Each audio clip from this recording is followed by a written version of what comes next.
In this program, first I create a scope block.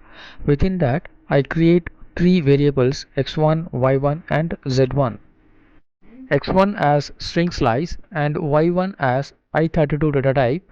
Both are primary data type and they stored in stack, and also they implements copy trait.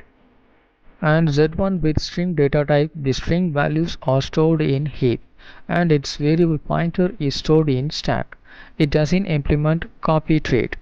Then I print these three variables within scope block and now run the program and see the result. Next I try to print those variables from outside of block and it shows error as not found in the scope. Next I create three variables outside of scope like the above, and this time I call function display and pass these three variables to the function. Here x2, y2, z2 are passed in calling place and they are transferred to function definition. Here x2, y2 are supports copy. So x2, y2 sends its copy to function display, and in line 15 we can print those variables after calling display function.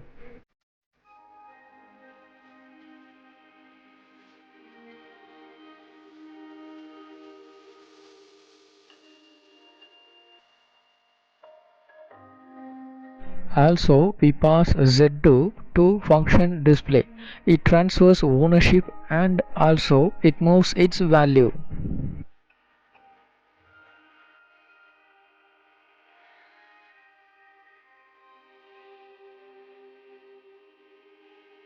And then in line 17 I print z2. As we know, strings are not implements copy trait and it's stored in heap.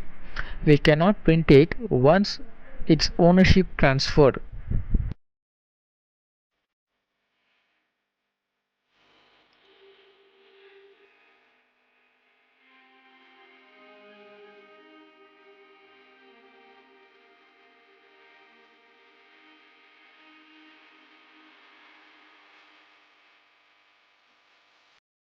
To prevent ownership transfer, and also if we need z2 after calling function display, we can do one thing.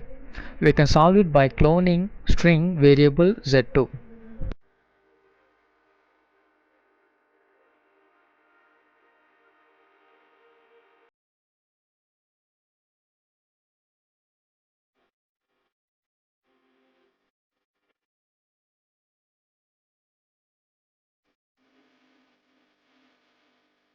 Here in this program I create variable x with value 5 and y with the value of x by assigning x. Here x and y both are primary data type, so value of x is copied into value of y and we can print both variables. Now I create string s1 with value hello. Then I create s2 and assign s1 into s2. Here the ownership of s1 is transferred into s2 and it is moved. So s1 is invalidated. Next I print s1 and s2. Here s1 shows error because s1 ownership is transferred. As we see in the previous program, we can clone it and then assign s1 into s2.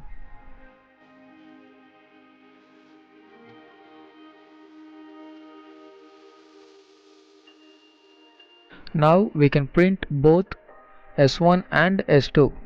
Using clone is not always good practice. Use only wherever it needs. There is another approach to solve this. That is, instead of cloning, just assign reference of s1 to s2.